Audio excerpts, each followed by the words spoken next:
In this video, I'll show you how to set up Webflow Ecommerce checkout. Start by signing into your Webflow account and open the e-commerce project where you want to configure your checkout.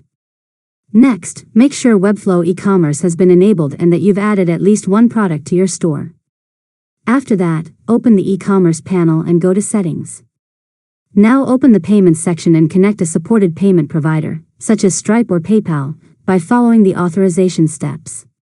Next, configure your business information, accepted payment methods, and payout details if required. After that, open the Shipping section and create your shipping zones, shipping methods, and shipping rates. Now review your taxes settings and configure tax collection based on your business location and the regions where you sell. Next, customize your checkout page and order confirmation page using the Webflow Designer to match your site's branding. After that, review your checkout settings to make sure customer information, payment options, shipping methods, and order notifications are configured correctly. Now place a test order to verify that the checkout process works from start to finish. Finally, publish your website and begin accepting customer orders through your Webflow e-commerce store. And that's it. You've successfully learned how to set up Webflow e-commerce checkout.